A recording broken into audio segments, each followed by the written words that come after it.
그런 시간 녹화하시면 되네요. 네, 우리 양대영 교수님 우리 박수로 환영하겠습니다. 자, 제 목소리 잘 들리십니까? 네, 잘 예. 들립니다. 한 주간 동안도 평안하셨습니까? 네, 예, 반갑습니다. 어, 네, 우리가 이 이제 설교 읽기가 점점점 끝으로 오니까 많이들 지치신 것 같아요. 점점점 좀 어, 빠지시는데 어, 그래도 이제 얼마 안 남았으니까 끝까지 잘 했으면 좋겠습니다. 오늘 우리가 함께 공부할 어, 부분은 표준설교 18번 우리 주님의 산상수훈에 대하여 제3강 성경 본문은 마태복음 5장 8절로부터 12절 소위 말하는 팔복의 이제 마지막 나머지 부분들입니다. 오늘 우리가 함께 다룰 팔복의 내용은 몇 가지가 있는데 첫째 이제 마음이 청결한 자는 복이 있나니 라고 하는 마음이 청결한 것에 대한 내용, 그 다음에 화평케 하는 자, 그 다음에 의를 위하여 핍박받는 자, 이것입니다. 추가적으로 마지막에 이제 또 추가가 되는데 우리 이제 우리 마태복음 5장 3절로부터 12절에 있는 그 내용들을 쭉 보면은 심령이 가난한 자는 복이 있느니 천국이 저일 것이며 심령이 가난한 자, 애통하는 자, 그다음에 온유한 자, 뭐 이렇게 의해지고 목마른 자 이렇게 나옵니다. 그래서 이게 점점 가다 보면은 이게 약간 우리가 소위 팔복이라고 말하잖아요. 여덟 개의 복. 근데 가만히 세 보세요. 여덟 개가 아니에요. 아홉 개입니다. 아홉 개. 한번 세보세요. 아홉 개 맞죠? 예. 실제로 복 있는 거를 5절부터 이렇게 하나씩 세보면은 마지막에 나로 말미암아 너를 욕하고 박해하고 뭐 거짓으로 거슬러 악한 말에도 너에게 복이 있나니 기뻐하고 즐거워라 하늘의 상이 크다 하는 것이 이제 아홉 번째로 들어가 있습니다. 이 내용이 아홉 번째 여덟 가지 그러니까 의를 위하여 핍박받는 자는 복이 있나니 천국이 절 것임이라 하는 것이 이제 여덟 번째거든요. 근데 그 다음에 추가적으로 또 두 절이 붙어요. 아홉 번째입니다.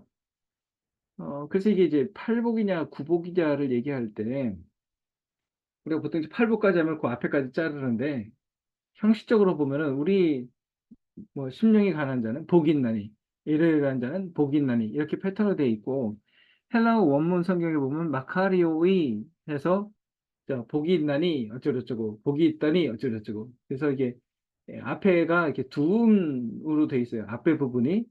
그런데 그 형식대로 볼 때 그 마지막 아홉 번째 것도 똑같은 형 패턴으로 돼 있습니다.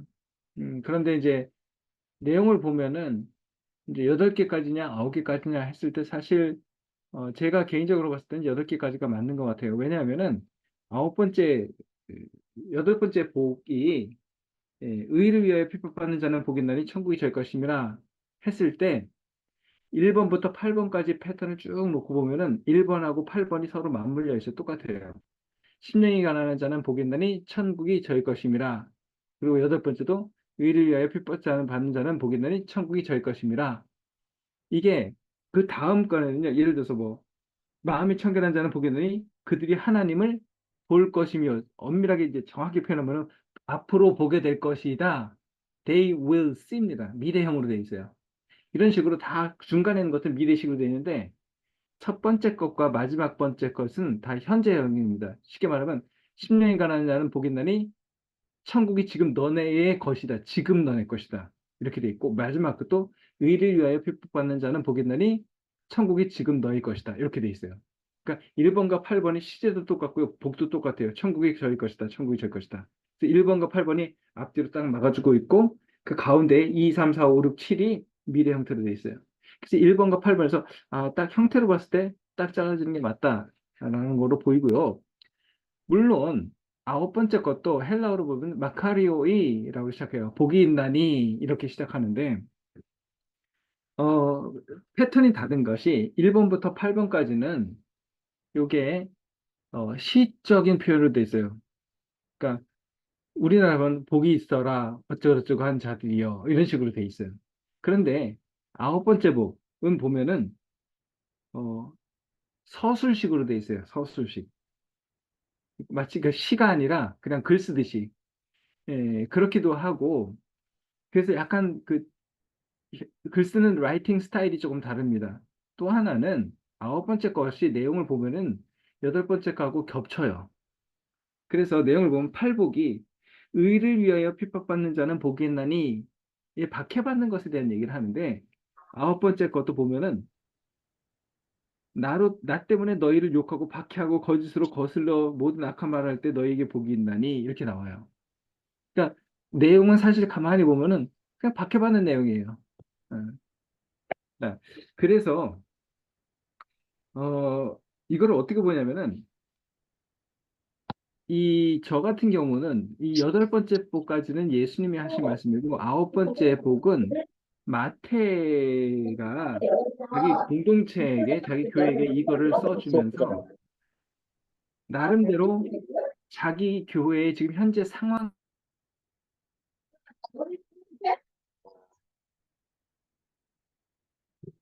갑자기 마이크가 꺼졌네요.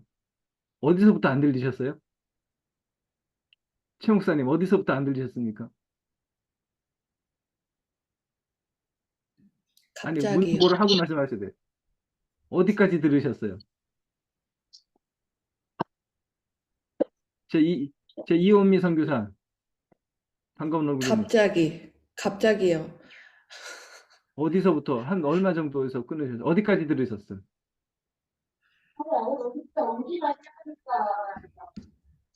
다른 분이 이거 아니 소리를, 이원미 선교사님 말해보세요. 어디까지 네, 들으셨어요? 어, 이게 의를 위하여 핍박받는 자? 예, 이 이게 복이 교회. 있나니, 예. 자, 이 구절이 의를 위하여 핍박받는 자에 대한 내용이 이게 마태의 해석으로 저는 봐요. 왜냐하면은 내용이 겹치기도 하고 스타일이 완전히 다를 뿐만 아니라 내용이 겹치는데 이렇게 가만히 보면은 그 상황들이 꼭 그 당시 2000년 전에 마태 교회의 상황하고 딱 비슷하게 떨어져요. 그들이 욕을 먹고 예수를 믿는 것 때문에 욕 먹고 박해받고 거짓으로 끌려가서 모함을 당하고 여기 보면 마태복음 다른 데도 이런 것들이 나와요. 그래서 너희가 어디에서 끌려가서 막 증언하고 박해받고 이런 얘기 나오거든요. 아마 이걸 보면서 마태복음이 그런 것들을 조금 마태 저자가 예수님의 이 얘기를 전하면서 이제 자기 공동체 교회의 이런 해석들을 일종의 팔복에 대한 자기 교회 상황에 맞는 해석으로 덧붙인 걸로 보입니다. 이런 것들은 많이 나와요. 예를 들어서 우리가 복음서에 보면은 이제 어느 농부가 씨를 뿌리러 밭에 나갔는데 어떤 것은 돌짝밭에 떨어지고 어떤 것은 길가에 떨어지고 막 나오잖아요. 어떤 것은 뭐 옥토에 떨어져서 뭐 30배, 60배, 100배. 그것까지는 좋은데 그 뒤를 보면은 자, 이게 뭔 뜻이냐? 라고 했을 때 이거는 뭘 상징하고 이거는 뭘 상징하고 막 나오잖아요. 그거는 일종의 그 당시 교회가 그것들을 나름대로 자기 교회 상황에 맞춰서 이거는 뭘 가르치고 이런 것들을 이렇게 해석한 걸로 봅니다. 이런 비슷한 패턴으로 볼 수 있습니다. 자, 어쨌든지 그거는 과외로 하고 오늘 내용들이 조금 많아요. 왜냐하면은 이 웨슬리 산상수훈을 이렇게 보면은 강해를 쭉 하는데 사실 중간에 빼먹어요. 여기 보시면은 5장이 팔복이 나오고 그 다음에 너희는 세상의 빛이다 소금이다 하는 내용이 나옵니다. 그 율법의 1.1핵도 하면서 쭉 나와요. 그래서 5장 20절까지 딱 하다가 6장으로 건너뛰어 버려요. 그러니까 그 사이에 5장 21절부터 48절 중간에 딱 비거든요. 그게 뭐냐면 6개의 가르침들이에요. 너희는 옛말에 이르기를 살인하지 말라 하는 말을 들었으나 난 너희에게 이르노니 형제 보고 이 바보야 하면 너 지옥 간다. 이게 나오는 거 있잖아요. 뭐 맹세하지 마라. 그런데 강의 내용에는 게 없는데 사실 이것이 오늘 설교의 중간으로 들어가 있어요. 그래서 이 내용을 보시면 이거를 뭐 마음이 청결한 자 하면서 이것들을 설명하는 가운데 너희는 옛말에 이르기를 뭐 간음하지 말라 하는 말을 들었으나 뭐 예수님이 하신 그 말씀, 그 소위 말하는 그 6개의 초월제 그 부분이 여기 해석이 들어가 있습니다. 결국적으로 보면 다 이제 다루고 있죠. 먼저 마음이 청결한 자는 무엇인가? 이거를 이제 웨슬리 목사님이 설명합니다. 마음이 청결한 자는 복이 있나니 하면서 여기서 뭐라 그러냐면은 자, 마음이 청결한 자는 2번이에요. 마음이 청결한 자는 하나님께서 친히 깨끗하신 것처럼 그 마음을 깨끗하게 해 주신 사람입니다. 해서 2번 단락에서 1번의 2에서 심령의 가난함부터 다시 쭉 요약 정리하죠. 그래서 자, 영적 가난함, 자, 영적인 가난함으로써 그걸 통해서 교만으로 깨끗하게 되었고 온유함과 신사적인 태도를 통해서 모든 격한 감정으로부터 깨끗하게 되었고 우리가 앞에서 다루었던 뭐 온유한 자는 복이 나니 이런 내용들 여기 다시 적용해서 설명하고 있는 거예요. 우리가 이미 했으니까 기억하실 겁니다. 자, 의에 줄고 목마른 거 다 나옵니다. 자, 마음이 청결한 자에 대한 것 하면서 사실 웨슬리 목사님은 가장 중요한 웨슬리 신학의 중요한 개념 중에 하나인 내적 성결을 여기서 얘기를 해요. 자, 물론 이것이 외적인 깨끗함도 얘기하지만 마음이 깨끗하다고 하는 것은 내적인 청결을 얘기한다라고 봅니다. 그러면서 여기에서 뭘 설명하냐면은 자, 3번, 4번 단락을 보세요.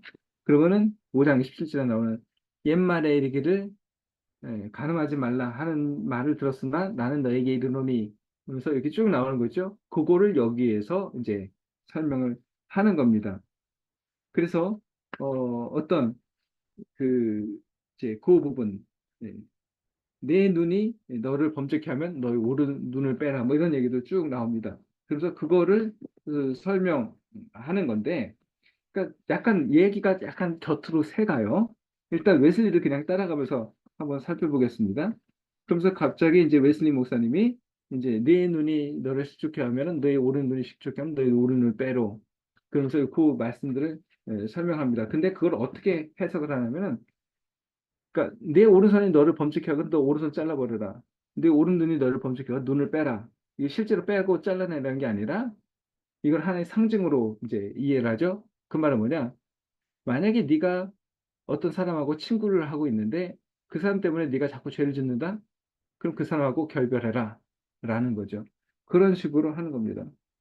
자, 그래서 그러니까 일종의 이거 하나의 상징적인 문구로 지금 해석을 하는데 자, 그렇게 해가면서 결별하는 것에 대해서 잘라버리는 것, 그러니까 어떤 내가 자꾸 죄를 짓게 만드는 것, 하나님으로부터 내가 멀어지게 만드는 것들을 어떻게 잘라내는가에 대한 얘기를 하는데 그러면서 한 두 가지 단계를 얘기해요. 이건 실질적인 웨슬리의 경험에 나온 조언을 합니다. 첫 번째로 뭐 하냐면 단호하게 결별을 할 때 있어서 먼저 어, 막 하지 말고 처음부터는 뭘 하냐? 과연 네가 한번 노력을 해봤냐? 그 대안적인 예로 금식하며 또 기도하며 네가 한번 정리를 해봐라 라고 하는 거예요. 그래서 정리가 되면은 내가 어떤 죄의 유혹을 내가 겪었는데 그것이 어, 먼저는 이제 내가 기도하고 금식 기도하면서 이거를 좀 예, 죄를 멀리하는 그런 노력을 하라고 조언하고 그렇게 했는데도 만약에 안 된다 그러면은 두 번째로 이제 지금 4번 얘기하는 거예요. 4번의 문 끝에 부분에 그러면은 상담을 받으라라고 얘기를 해요. 상담. 그래서 나오죠. 그래서 아무리 노력해도 안 된다. 그러면은 너의 영혼의 멘토를 찾아가서 너희를 얘기하고 함께 이 고민들을 나누면서 도움을 요청해라. 라고 얘기를 합니다. 이런 실질적인 가이드를 주죠. 뭐 사실 그게 쉽지는 않은데 그런 조언을 합니다. 근데 나름대로 좀 일리는 있어요. 금식을 통해서 자기를 제어하는 것, 그리고 그래도 안 된다. 그러면은 솔직히 말하면 이제 쉽게 말하면 커밍아웃을 하는 거죠. 나 솔직히 나 이런 죄를 짓고 있고 나 여기서 지금 내가 너무 헤어나지 못하고 있습니다.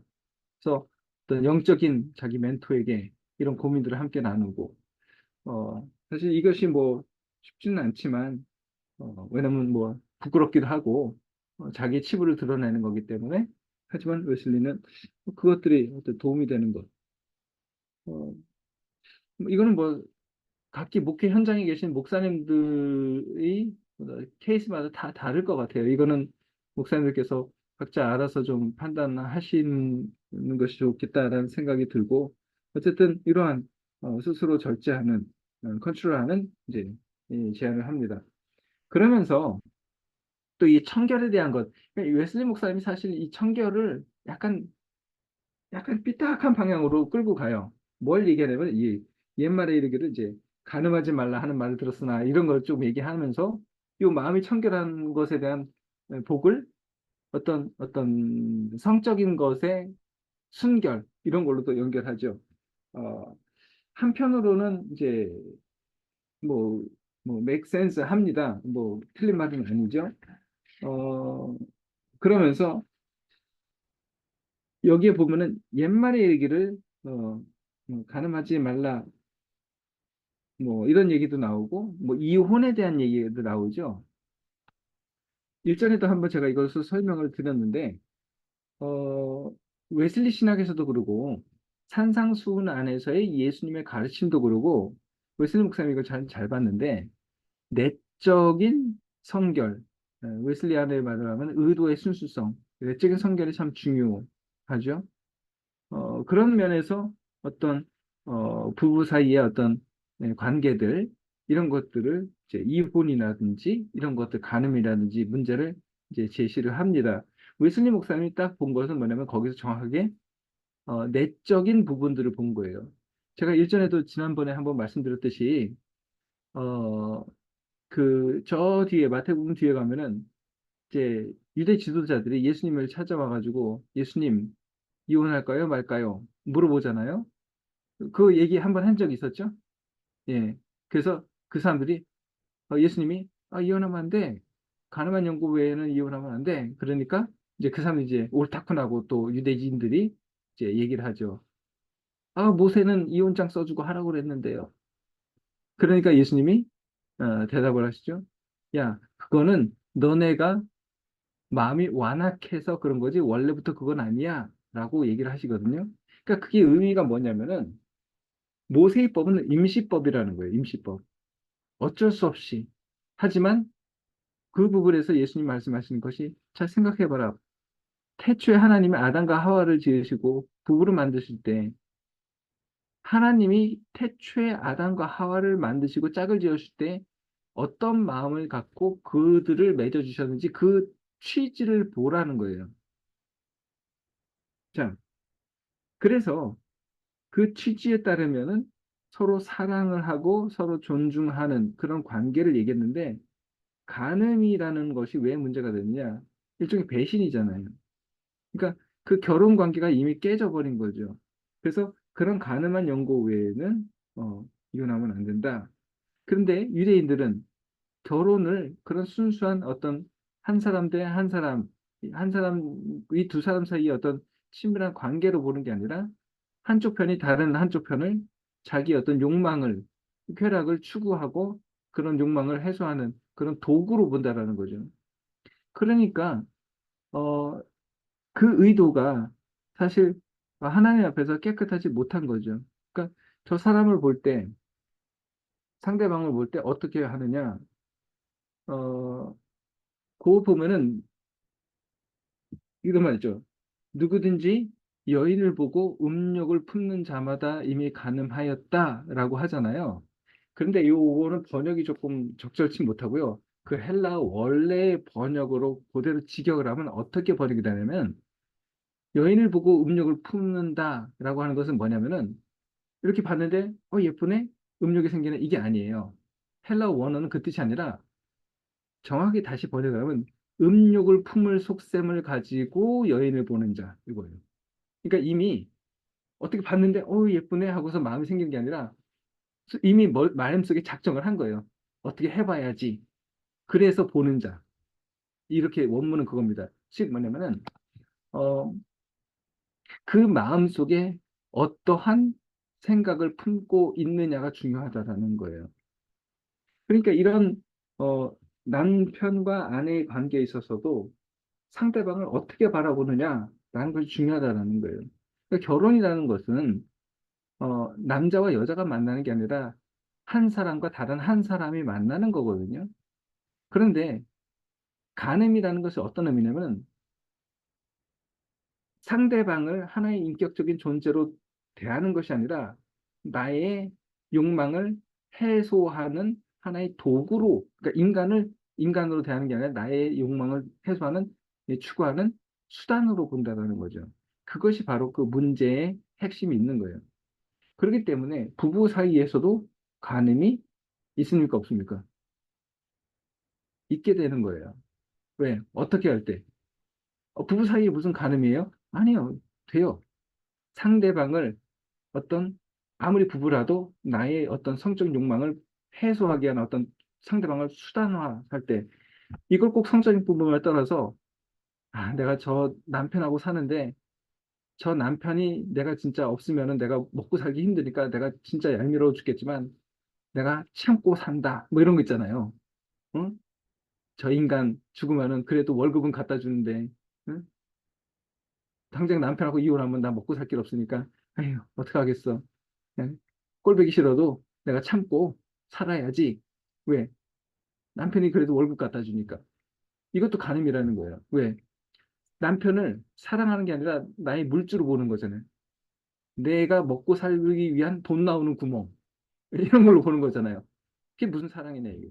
이거 이미 결혼의 의미가 없다라는 거죠. 그러니까 그 모든 것 안에는 기본적으로 상대방을 어떤 눈으로 바라보느냐가 이제 그 관건이라는 거죠.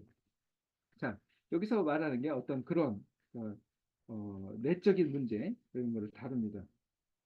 그 다음에 마음이 깨끗한 자, 이거로 위해서 어떤 노력을 해야 되는가라고 하면서 계속해서 웨슬리 목사님이 이제 뭐 이제 그런 것들을 설명하죠. 맹세는 어떻게 해야 되는가 이런 것들을 얘기합니다.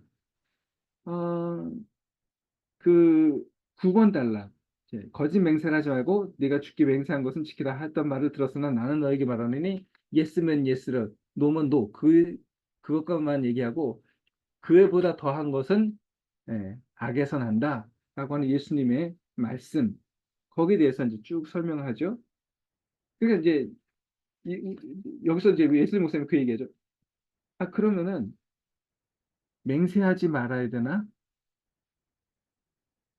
그 맹세하지 말라고 그랬으니까 그 맹세하지 말아야 되나? 그럼 우리가 법원에 가서 맹세합니다 이런 거 선서 이런 거 하잖아요. 그럼 그건 잘못된 건가? 그런 문제들을 웨슬리 목사님이 쭉 다뤄요. 자, 그러면서 웨슬리 목사님이 뭐 굳이 그렇게까지 안 해도 되는데 별의별 그 실증적인 예를 다 들면서 예수님도 이랬다, 바울도 이랬다 하면서 그러니까 맹세라는 말을 사용해도 된다라고 하는데 별로 중요하지 않은 거를 그렇게 피곤하게 꼼꼼하게 쓸데없이 꼼꼼하게 해요. 자, 핵심은 뭐냐면은 맹세라는 단어를 입에서 내뱉느냐 안 뱉느냐가 중요한 것이 아니라는 거예요. 예수님께서 거기서 하신 말씀, 가르침의 포인트는 뭐냐면 한번 생각을 해보라는 거예요. 너 이거 했어 안 했어? 물어봤을 때 난 이거 했어. 그럼 상대방이 그러죠. 너 이거 맹세할 수 있어? 그러면은 내가 맹세코 내가 내 진짜 우리 아버지 이름을 팔아서라도 내가 내가 꼭 맹세한다. 이게 당당하잖아요. 자, 예수님의 포인트는 그거예요.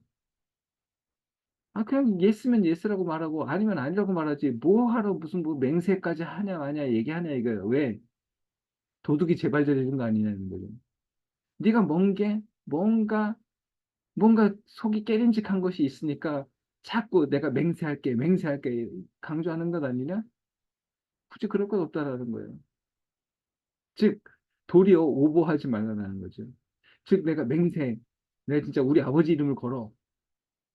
거기 안에는 뭔가가 상대방에 대한 불신, 내가 이렇게까지 안 하면 저 사람이 나를 안 믿어줄 거야 라고 하는 상대방의 불신, 혹은 나의 입장에서도 정말로 상대방에게 굳건한 확신을 주기 위해서 오버하는 그런 거죠. 즉 보면은 그 사이에는 어떤 상대방과 나 사이에 어떤 그냥 신뢰관계 이것이 없다라는 거예요. 그냥 내가 예스면 예스고 아니면 아닌 거지.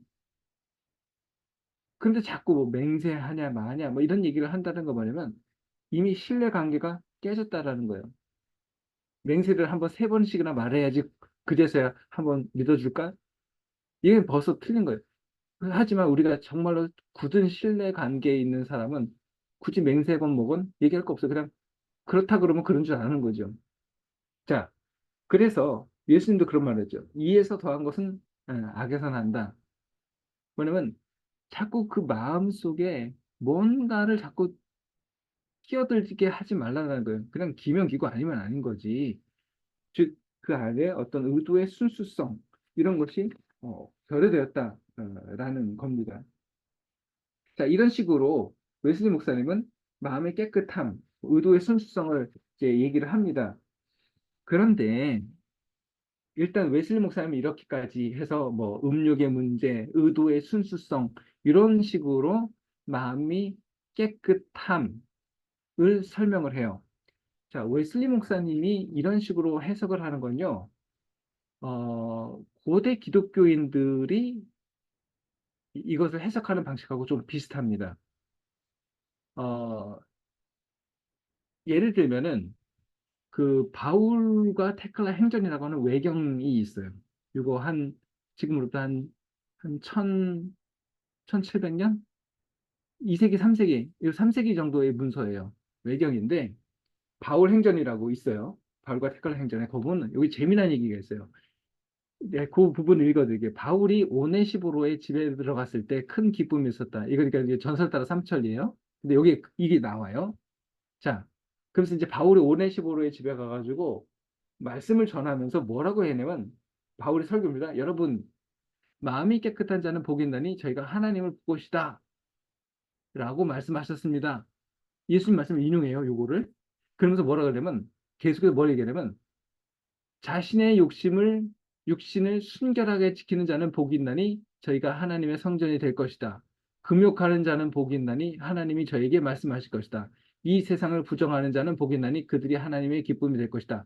이게 바울과 테클라 행전에 이렇게 나와요. 즉 말하면 예수님의 말씀 먼저 나와요. 마음이 청결한 자는 복이 있나니 저희가 하나님을 볼 것이다 하면서 2절, 3절, 4절 계속 덧붙여서 비슷한 걸 다는데 내용이 전체로 보면은 그 말이 그 말이에요. 이 뒤에서 계속해서 하는 말에 똑같은 패턴으로 하는 말을 가만히 보면 무슨 얘기냐면은 금욕하며 살아라 그 뜻이에요. 그러니까 뭐 육신을 순결하게 지켜라. 그리고 뭐 금욕해라. 그리고 이 세상을 부정해라. 이걸 가르쳐서 마음이 깨끗하다. 이렇게 보고 있어요. 이게 바울과 테클라 행전에서. 그냥 웨슬리 목사님하고 비슷하죠. 마음이 청결한 자 딱 얘기하면서 간음 얘기하잖아요. 즉 말하면 육체적인 어떤 성적인 순결을 자꾸 마음이 청결한 걸로 봐요. 그런데 어, 사실 그거는 적절한 해석은 아니고요. 이 산상수훈에서 마음이 청결한 자는 복이 있나니라고 하는 예수님의 마음이 청결한 것에 대한 것은요. 사실 예수님이 시편 인용하신 거예요. 시편의 24편을 보면 이렇게 있어요. 여러분 잘 아시는 구절입니다. 시편 24편 3절로부터 이렇게 보시면은 누가 주의 산에 오를 수 있으며 누가 그 거룩한 곳에 들어설 수 있느냐 죄 없는 손과 깨끗한 마음을 가진 사람 여기 나오죠. 마음이 청결한 자 헛된 것에 뜻을 두지 않고 거짓 맹세를 하지 않는 사람이다 하면서 뭐냐 그런 사람은 야곱의 하나님의 얼굴을 배우려고 나가는 사람이다 이렇게 나와요. 마음이 청결함과 하나님의 얼굴을 본다가 여기 나와요. 그런데 이 맥락을 가만히 보면 무슨 얘기를 하냐면 누가 여호와의 산에 오르냐 이게 뭐냐면은 주님의 산에 오른다는 거는 하나님 보러 간다는 뜻이에요. 주님을 보러 성전에 우리가 그러잖아요. 주님의 얼굴을 보러 성전에 올라갑니다. 그 구약에 이런 게 나오잖아요. 바로 그 얘기인데 그러면 누가 하나님의 얼굴을 볼 수 있느냐? 죄 없는 손, 깨끗한 마음을 가진 사람. 근데 깨끗한 마음을 가진 마음이 청결한 사람이에요. 근데 거기다 덧붙여서 뭐라 그러냐면 시편에서는 다시 말하면 헛된 것에 뜻을 두지 않는 사람. 이거예요. 헛된 것에 뜻을 두지 않는다. 요 구절은 어디하고 연결되냐면 요 마태복음 산상순 6장 있죠. 6장 23절 24절 그 부분하고 연결돼요. 지난번에 한번 말씀드린 것 같은데 눈은 몸의 등불이다. 내 눈이 성하면 온몸이 밝을 것이요. 내 눈이 악하면 온몸이 어두울 것이니 그 어둠이 얼마나 심하겠느냐. 그 부분 있죠. 이 부분하고 연결이 돼요. 이게 무슨 말이냐면요. 뜬금없이 예수님이 우리의 시력을 걱정해 주시잖아요. 야, 너 눈 관리 잘해. 어? 안 그러면 눈 안 보이면 너 깜깜해. 너 큰일 나. 응? 시력 관리 잘해. 안과 가서 검진도 잘 받고. 어? 안 그러면 뭐, 어? 뭐지, 뭐, 그거 있잖아요. 무슨 뭐, 위험한 거, 녹내장 뭐, 그 네 글자인데. 그거 걸리면 앞으로 눈 못 봐, 뭐. 응. 생각을 해보세요. 예수님 우리 눈 걱정해 주고 계신 거예요. 너 시력 떨어진다. 유튜브 좀 그만 봐. 뭐 이런 거 아니잖아요. 스마트폰 좀 그만 봐. 그게 아니에요. 그럼 갑자기 왜 예수님이 뜬금없이 너 눈 관리 잘해라 이 얘기하는 얘기예요. 이거는 뭐에 따르냐면은 내 눈이 성하면의 그 성하면이라고 하는 헬라어 단어 때문에 그래요. 저는 이 번역을 제가 그래서 대한성서공에다가 이거 번역 제안을 새로 했어요. 이 번역 좀 고치라고. 왜냐면 눈이 성하다라는 것을 헬라어로 보면 합루스라고 해요. 합루스라는 단어예요. 근데 이 단어가 두 가지 뜻이 있어요. 하나는 말 그대로 성하면, 눈이 멀쩡하면 이 뜻이에요. 그래서 우리가 그 뜻으로 번역을 했어요. 그런데 또 다른 의미는 뭐냐면 심플, 내 눈이 단순하면이라는 뜻이 있어요. 단순하다는 말의 뜻은 뭐겠어요? 자, 여기 어떤 그릇 안에, 어떤 바구니 안에 사과가 한 개 딱 담아 있어요. 딱 한 개, 사과 한 개. 심플하죠? 복잡할 거 없어요. 근데 거기에 사과, 배, 복숭아, 감, 오징어, 땅콩, 뭐, 호두도 들어가 있고, 밤도 들어가 있고, 복숭아도 들어가 있고, 정신사납죠? 이거 복잡한 거예요. 이건 심플하지 않은 거죠. 그거 똑같은 거예요. 내 눈이 단순하면 뭐예요? 뭐 이것도 봤다, 저것도 봤다. 그 인생 피곤하게 살지 말라 이거야. 이거면 이거, 아니면 저거면 저거. 둘 중에 하나 선택하라 이거야. 하나님도 봤다가 저것도 봤다가 여기 기웃 저기 기웃 하면은 네 인생 피곤해진다 이 뜻이에요. 하지만 내 눈이 성하면, 내 눈이 심플하면 온몸이 밝을 것이다. 그래서 바로 다음에 뭐가 나와요? 25, 서미래 목사님. 24절, 25절, 6장 성경 찾으셨어요? 안 찾으셨네. 뭔 얘기 나와요? 내 눈이 성하면 온몸이 밝을 것이고 그 다음 바로 뒤에 뭐가 두 나옵니까? 주인을 한 그죠? 사람이 두 주인을 섬기지 못할 너 것이니 주인 못 섬겨. 너 하나님 섬기든지 만몬 섬겨 둘 중에 하나만 해. 그래서 그게 나오는 거예요. 내용이 이어지잖아요. 내 눈이 이거를 봤다가 저걸 봤다가 기웃기웃 하지 마라 이거예요. 그럼 네 인생 피곤해지고 네가 하나님이든 만물이든 하나만 섬겨라 이거예요. 그러면 내 인생 편다라는 거죠. 하나님만 바라보는 삶. 이게 뭐냐? 마음이 깨끗한 거예요. 우리가 이제 불륜이라고 그러잖아요. 불륜. 윤리적이지 못하다. 부정을 저지른다 그러잖아요. 부정. 그래서 깨끗하지 못하다고 그러잖아요. 부정 저지른 게 뭡니까? 저 집, 저 집 남편이 부정을 저질렀대. 이게 뭡니까? 마음 깨끗하지 않다고 그러잖아요. 그래서 우리가 가늠하는 거 더럽다고 얘기하잖아요. 부정하다. 부정하다는 게 뭡니까? 마음 속에 와이프도 있고 중학교 동창도 있고 지난주에 나이트클럽 갔다 만났던 김양도 있고 별의별 여자가 다 들어가 있는 거예요.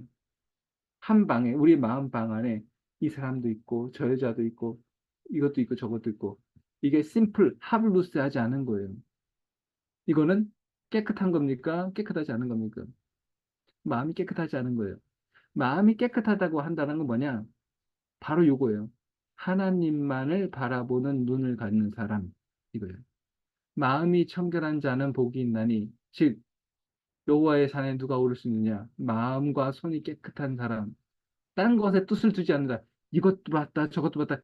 그런 짓 하지 말고 오직 하나님만을 바라보는 자, 그 마음에 하나님만을 둔 자, 복이 있나니 그는 여호와의 전에 올라서 야곱의 하나님의 얼굴을 볼 것이다. 이거예요.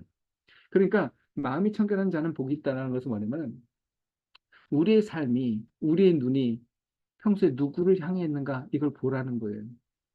자, 웨슬리 목사님은 자꾸 이 전통적인 개념에서 간음 얘기를 하는데 원래 산상수훈에서 이 마음이 청결한 자는 복이 있다라고 하는 것의 원래의 의미는 뭐냐면 방금 전에 말씀드렸던 6장 내 눈이 성하면 그리고 그 뒤에 나오는 네가 하나님을 볼 것인가 만몬을 볼 것인가 시편 24편과 연결해서 다 같은 맥락에서 이 맥락으로 보셔야 되는 거예요. 그래서 마음이 청결하다는 것은 마음에 딴 데 엉뚱한 것에 뜻을 두지 않고 오직 그 마음에 오직 하나님만을 두는 삶. 그런 자에게 주어지는 복은 네가 하나님의 얼굴을 볼 것이다 라는 겁니다. 자, 그 다음으로 넘어가겠습니다. 그 다음에 화평케 하는 자, 평화를 만드는 자에 대한 겁니다. 그 웨슬리 목사님은 그 화평케 하는 자에 대해서 두 가지로 얘기를 해요. 첫 번째 거는 말 그대로 어, 얘하고 쟤하고 싸로 싸우는데 야 너네 싸우지 말고 사이좋게 지내 하고 중재해서 평화를 쌈박질 나는 동네에 가가지고 평화를 만들어주는 거 있죠? 요거 1차적으로 요걸 봅니다. 하지만 웨슬리 목사님은 하나를 더 설명해요. 2의 4번입니다. 2번의 4번. 거기 보니까 뭐라고 얘기합니까? 화평케 한다라고 하는 것은 모든 사람에게 선을 행하는 것이다라고 해석을 합니다. 자, 무슨 근거로 그렇게 해석이 나오는지는 저도 잘 모르겠어요. 평화를 만드는 것이 왜 모든 사람에게 좋은 일을 하는 건지는 저도 잘 모르겠지만 어쨌든 웨슬리 목사님은 그런 식으로 또 해석을 합니다. 어, 화평케 한다라고 하는 것, 모든 선을 행하는 것라고 했을 때 이제 저희가 하나님의 어, 자녀라 일컬음을 받을 것이며 라는 것을 가르쳐서 그들에게 하늘의 소망, 즉 하늘을 차지할 상속자, 그 자녀로서의 상속의 복을 받게 한다라고 웨슬리 목사님 해석합니다. 이거는 웨슬리 목사님의 이제 해석이고요. 그럼 평화, 화평케 하는 자의 복은 또 어떻게 우리가 구약의 맥락에서 찾을 수 있을까 봤을 때, 사실 구약에서는 이사야서 에 있는 말씀, 이사야서 52장의 말씀을 연결해서 볼 수 있어요. 거기에 평화에 대한 얘기가 나오거든요. 여러분 또 잘 아시는 거예요. 읽어드릴게요. 놀랍고도 반가워라. 기쁜 소식을 전하려고 산을 넘어오는 저 발이여. 평화가 왔다고 외치고 복된 기쁜 소식을 전하는구나. 구원이 왔다고 이르며 선포하기를 시온을 보고 이르기를 너희 하나님께서 통치하신다 하는구나 라는 거죠. 여기 보니까 평화를 전한다 그러잖아요. 평화를 전한다. 그러면 평화를 만드는 건데 이 구약에서는 이 평화를 뭐라고 얘기하냐면 기쁜 소식이라고 얘기해요. 기쁜 소식이 한문으로 뭡니까? 복음이에요. 복음. 그잖아요. 굿뉴스. 기쁜 소식, 굿뉴스 이걸 복음이에요. 복된 희소식, 기쁜 소식을 전하는 것. 그러면은 복된 희소식이다. 그래서 여기서 뭐라 그러냐면 기쁜 소식을 전하는 건데 이 이사에서 뭐라고 얘기하냐면 구원이 이르렀다고 선포한다. 그리고 시온을 보러 이르기를 하나님이 다스리신다. 자, 여기 보면 몇 가지 중요한 포인트들이 나와요. 기쁜 소식, 복된 소식, 평화, 구원, 하나님의 통치. 이게 다 같은 맥락으로 보는 거예요. 구약 이사야는. 즉 뭐냐? 복음이 뭐냐라고 했을 때 하나님의 통치라는 거예요. 하나님의 통치하심. 이게 해 바슬레야 투세오거든요. 하나님의 나라입니다. 이게 헬라어로.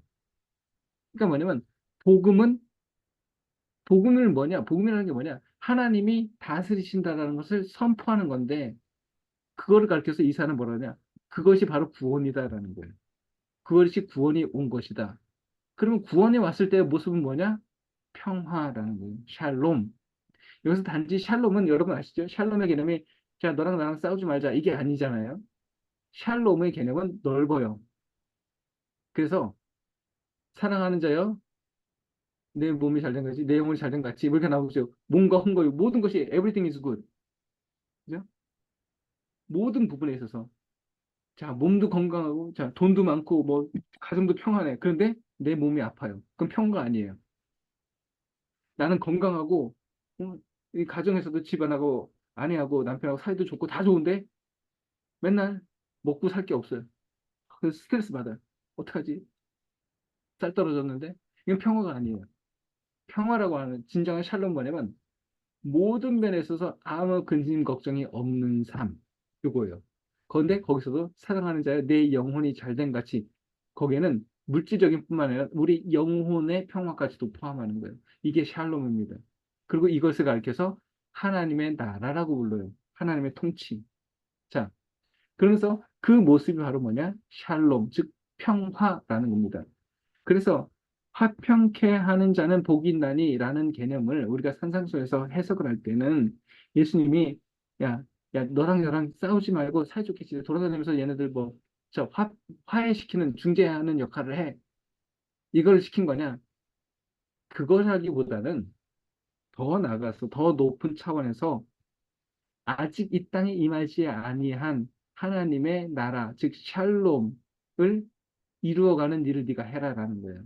그렇게 하는 자, 이 이사야의 표현대로 하자면 복음을 전하는 자, 기쁜 소식을 산 넘어서 산을 넘어 다니면서 여기저기 그런 기쁜 소식을 전하는 자, 쉽게 말하면 우리들, 지금 우리 여러분 목사님 같은 분들, 여러분들이 바로 이거라는 거예요. 화평케 하는 자라는 거예요. 그러니까 단지 너랑 나랑 쟤랑 싸우지 마 이게 아니라 이 땅에 하나님의 온전한 통치, 하나님의 나라를 이루어서 그 아래 진정한 샬롬을 이루는 자들은 복이 있나니 저희가 하나님의 아들이라 일컬음을 받을 것이며 뜻이 뭐냐? 하나님이 천국 갔을 때 모른 척 안 한다 이 뜻이에요.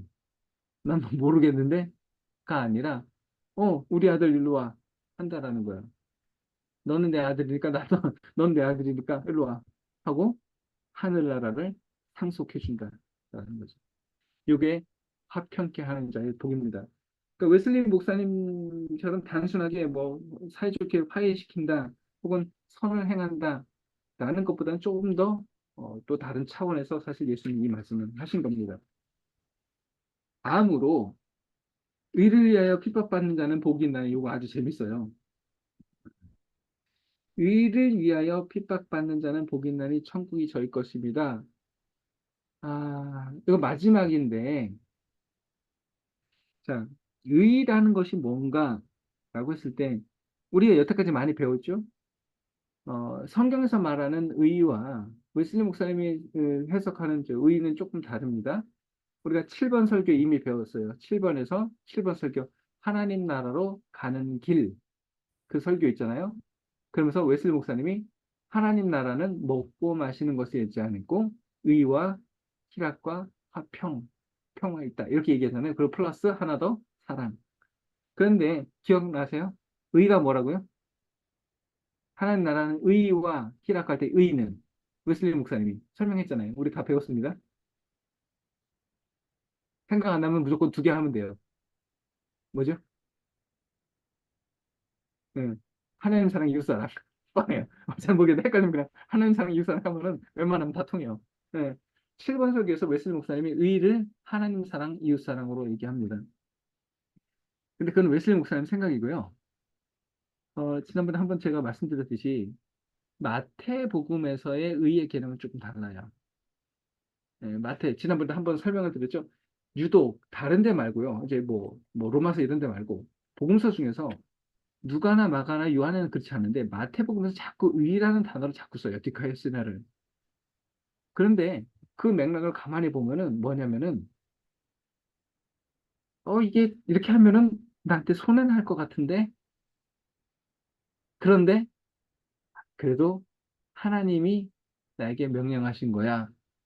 그러니까 에휴, 그래 손해나는 셈이 있더라도 뭐 해야지 뭐 설령 내게 유리하지 않고 내게 불리하고 나에게 손해가 나더라도 예수님의 말씀, 주님의 말씀이기 때문에 그냥 하는 것, 순종하는 것, 이게 의예요. 마태에서 말하는 의. 자, 그러니까 의에 줄이고 목마른 자, 우리 할 때도 그것도 했죠. 설령 내가 손해나는 일이 있다 하더라도 하나님이 명하시고 성경에 이렇게 하라 하셨으니 그냥 눈 딱 감고 합니다. 라는 것이죠. 이게 의예요. 그런데 보세요. 이거 쉽지 않아요, 결코. 예를 들어서 여러분 한번 생각을 해보세요. 남들 부동산 다 해가지고 아파트 응? 이름 돌려가면서 뻥튀기 해갖고 소위 말해 그 뭐 피 받는다 그러죠. 그 누구는 뭐 응? 1년 만에 뭐 2억을 벌었네, 3억을 벌었네 그러고 있어요. 그런데 해야겠냐 이거예요, 그거를. 하죠. 많이 해요. 교회도 심지어는 교회도 투기를 해요. 그래갖고 하나님께서 복을 주셔가지고 우리가 신도시에 알짜배기 땅을 분양받았습니다. 뻥튀기 했다. 그걸 복이라고 얘기해요. 그게 복인지는 모르겠어요. 하나님이 축복하셔서 이번에 우리 교회가 여기 당첨돼가지고 몇십억을 벌었습니다. 뭐 이런 얘기하고 했었고 어느 집사님이 그랬다고 돈 많이 벌었다고 3억 벌었다고 뻥튀기 해갖고 근데요 이거 다음 보면 5번 강의에서 웨슬리 목사님 많이 대놓고 얘기해요. 넌 그런 짓 하면 넌 크리스천 아니라고 얘기해요. 남의 아쉬운 그것을 이용해서 하지 말아라. 자, 보셔요. 그런데 그거 좀 하면 안 돼요? 나도 먹고 살기 힘들고 그럼 뭐 또 떠나서 옆집 아저씨도 하고 저 앞집 아줌마도 하고 다 하는데 왜 나만 하지 말아야 돼? 그렇지 않아요? 이 사람도 하고 저 사람도 하고 다 해요. 그럼 나는 뭐예요? 그거요. 쉽지 않아요. 저는 제가 이거 종종 얘기하는데 임성경 목사님 아마 들었을 거예요. 임성경 목사님. 제가 신호등 얘기한 적 있죠. 열받는 신호등 얘기. 들으셨죠? 내가 이거 더 이상 얘기 안 하려고 그랬는데 안 들으신 분 있어가지고 내가 해줄게. 여러분도 경험하셨을 거예요. 요즘에 제가 동탄 살잖아요. 학교를 가려면 병점 고가도로를 지나가요. 거기 내려가면 지금은 신호등이 네 거리가 있어요. 신호등이 딱 하고 그냥 스쿨존 해가지고 속도 카메라로 달아놨는데 옛날에는 없었어요. 왜냐면 사람들이 별로 안 다녀요. 근데 거기는 밝기가 딱 좋아요. 쫙 올라갔을 때 쫙 하면 샥 내려갈 수 있어요. 신나게 내려갈 수 있어요. 차도 별로 없어요. 딱 신나게 내려가려면 무슨 일이 있느냐? 빨간불이 켜져요. 열받게. 신나게 내려가야 되는데. 그러면은 빨간불이면 어떻게 네 거리에서 서져요. 그럼 가서 서요. 그러면은 차가 가냐? 안 가요. 거기 차도 별로 안 다녀. 그럼 나만 멍하니 이러고 있는 거예요. 이거 나는 뭐 하고 있나 이러고 있는 거죠. 그때 뒤에서 차가 한 대가 쫙 와요. 그러면 어떻게 합니까? 차가 쫙 와요. 나는 신호받고 서 있어 빨간불에. 그럼 그 차가 어떻게 할 것 같아요? 쫙 내려오고서 내 옆에 딱 쓸 것 같죠? 안 그래요? 쫙 지나가 버려요. 어차피 차도 안 지나가고 그뭐 차도 안 다니는 길에 별로. 그러니까 그냥 쑥 지나가 버려요. 자, 그런데 어쩌다가 차가 와서 서요. 딱 서 있는데 뒤에서 차가 옵니다. 쫙 와서 딱 서요. 어떻게 하는지 아세요? 딱 쓰면서 서가지고 어떻게 하냐. 운전대 이렇게 쓰면 옆으로 봐요. 고개를 돌려서 나를 봐요. 이렇게. 무슨 의미예요? 여기 딱 보고 씩 웃고 가요. 이게 뭐겠어요? 속으로 다 들려요. 말은 안 해도. 저 또라이 아니야? 뭐 하냐? 이거 얘기하고 가는 거예요. 좀 바보냐? 좀 놀리고 가는 거예요. 이거 좀 뭐 하지, 뭐 하는지 여기서 이렇게 보고 그냥 가요. 그럼 이제 저는 열심히 기도를 하죠. 무슨 기도를 하겠어요? 서민의 목사님. 서 목사님 같은 뭔 기도를 하겠어요? 제발 하필은 거기가요. 약간 이렇게 커브가 져 있어요. 네 거리에서 약간 커브진 걸 기도를 하죠. 뭔 기도를 하겠어요? 정의의 하나님. 순찰차가 저기 기다리게 하옵소서. 딱 있어요. 딱지 떼라고. 그런데 제 경험을 얘기해 드릴까요? 열의 아홉은 경찰차 없어요. 정의는 무슨 그런 거 없어요. 순찰차가 따뜻대고 있으면 아, 그래 역시 하나님은 살아있어 이러겠죠? 천만의 말씀 열의 아홉은요 경찰차도 없어요. 그럼 나는 뭐예요? 신호대를 대기하면서 나는 뭐고 여기는 어딘가 여기는 어디고 나는 누군가 이러고 있는 거예요. 순간적으로 내가 바보가 되는 느낌이 들어요. 뭐 제가 이게 우스갯소리로 아주 유치한 비유를 들었지만 우리 크리스천의 삶이 이거 아니에요? 남들은 다 해요. 왜? 그래서 참, 쟤도 하는데 뭐 어때? 그런데 우리는 못해요. 왜? 딱 하나예요. 나는 크리스천이니까. 주님이 성경 말씀에 그렇게 살지 말라고 했으니까. 그럼 열을 받죠. 이게 뭔가. 그럼 하나님이, 나는 기껏, 나도 놀러 가고 싶은데 꾹 참고 교회 왔는데, 제 김 집사는 에버랜드 놀러 갔어요. 박권사는 낚시하러 갔고. 차라리 그래 가서 교통사고라도 나면 정의 하나님 살아계시네. 할렐루야 하겠지만, 멀쩡해요. 사고도 안 나고 월척 갖고 와요. 그럼 나는 뭐예요? 시험들은. 과연 하나님은 살아계신가? 뭐 이렇게 해가면서 이게 뭔가 나는 바보 같은 느낌 들잖아요. 자, 보세요. 차라리 정의가 실현되면은 나의 믿음은 지키기 쉬운데 세상은 그렇지 않아요. 이런 상황 속에서 그래도 안 하실래요? 그래도 나는 여기 꿋꿋이 지켜서 주님의 말씀대로 여기 있을 거야. 하시겠냐고요. 그 사람이 지나가면서 그러죠. 탈출은 지능순이라고. 빨리빨리 그만두고 빨리 나와 하고 뭐 하는 짓이요. 머리 나쁜 애, 머리 제일 나쁜 애가 제일 끝까지 남아있는 거다. 세상은 이렇게 놀려요. 그렇잖아요. 세상 사람들이 우리를 어떻게 보겠어요? 죄송합니다. 이런 표현 써. 진짜 적나라한, 아예 확 다가오는 표현을 쓸게요. 이런 말 쓰잖아요. 저 또라이 아니야? 저 뭐 하냐? 도리어 손가락질해요. 잘난 척하고 있네. 오늘 설교에서 웨스님 목사님 그 얘기 나오죠? 그 사람들이 핍박하는 자들이 어떻게 하는가? 아이고, 왜 박해하는가에 나와요. 저 바보들 아니야? 왜 저렇게 살아? 온유한자 나오잖아요. 그러면서 여기 보세요. 핍박받는 사람은 누구인가? 2번 보세요. 2번에 보시면 성령으로 난 자, 경건하게 사는 자. 즉 뭐냐면 예수 믿는 사람들이 하나님의 자녀라는 뜻이에요. 그런데 3번 보세요. 왜 박해를 당합니까? 라고 할 때 왜 그래요? 의를 위해서. 그러면서 웨슬리 목사님이 좀 더 부연 설명하죠. 뭐라고 그러냐? 그들이 예수 그리스도 안에서 경건하게 살기 때문에 박해를 당한다는 거예요. 자, 그러면서 이렇게 나와요. 그들이 뭐라 그러냐면 제가 읽어 드릴게요. 그들이 의를 위해서 살기 때문에 박해를 당합니다. 그들이 경건하게 살기 때문에 박해를 당합니다. 세상에 속하지 않았기 때문에 박해를 당합니다.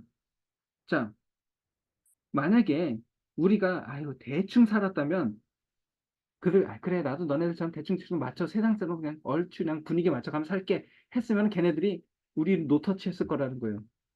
그런데 세상은 우리를 향해서 뭐라 하냐?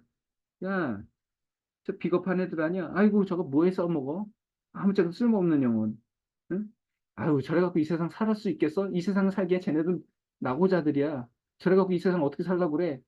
응? 고지식하게 대충 그렇게 뭐 짬짬이도 좀 해가고 좋은 게 좋은 거지 이렇게 하면서 살아야지. 저래 갖고 어떻게 살겠어? 그러니까 아이고 바보들. 그래서 마치 고등학교 중학교에서 저 일진들이 착한 애 왕따 시키고 막 때리는 거하고 똑같은 거예요. 만만해 보이거든요. 바보들 뭐 하냐? 하면서 괴롭힌다는 거예요.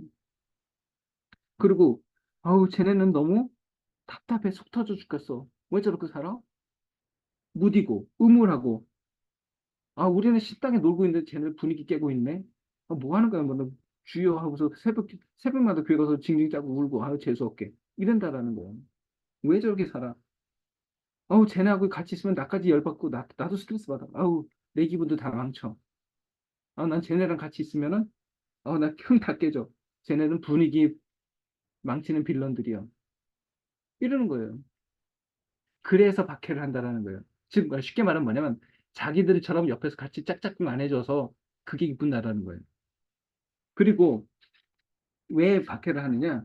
아이고 저것들 바보들. 그러면서 뭐라 그러면 이 뒤에도 나와요. 계속해서 보세요. 3번 보면 쉽게 얘기하면 그거예요. 아이, 잘난 척하네. 뭐 이렇게 꼭 티를 내야겠어? 이거예요. 왜 싫습니까? 그거 똑같은 거예요. 자, 10명이 모여가지고 9명이 다 짬짬이하고 막, 뭐, 너 주거리 받거나 못된 짓 다 해요.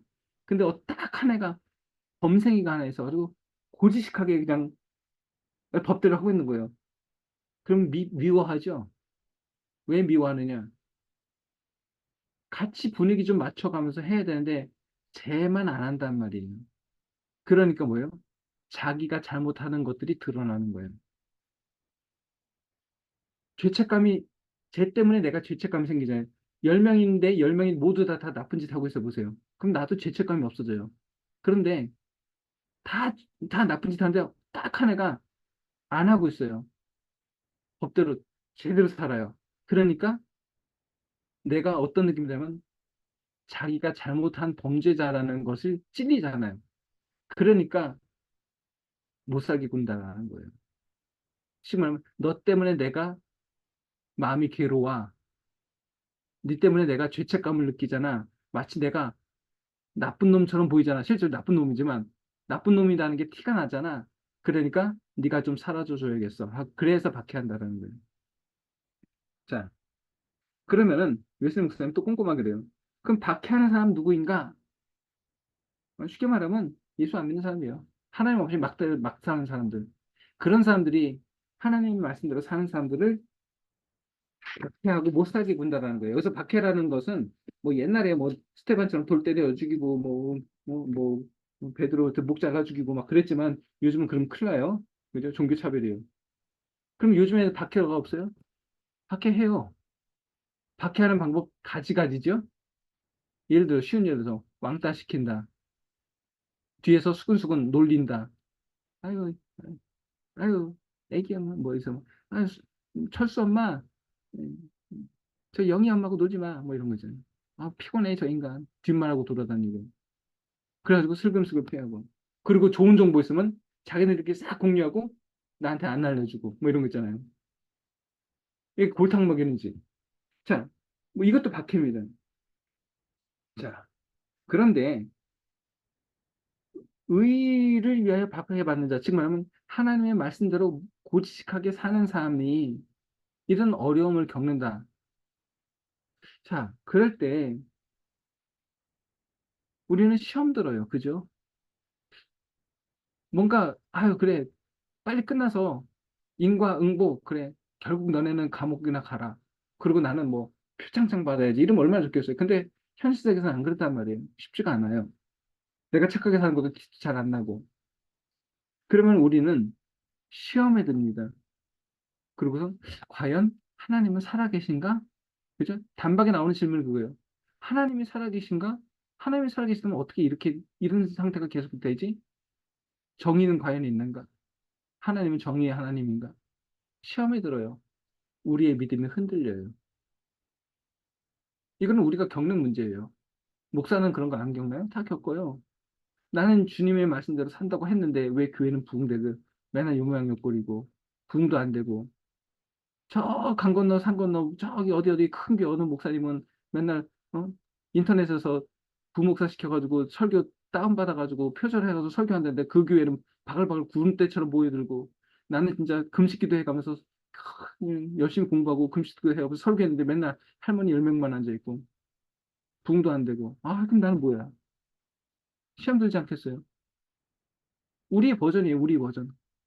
나는 열심히 했는데 왜 나는 안 되고 저 목사는 부목사 시켜가지고 남의 설교 표절해갖고 하는데 감독도 되고 뭐 별짓도 하고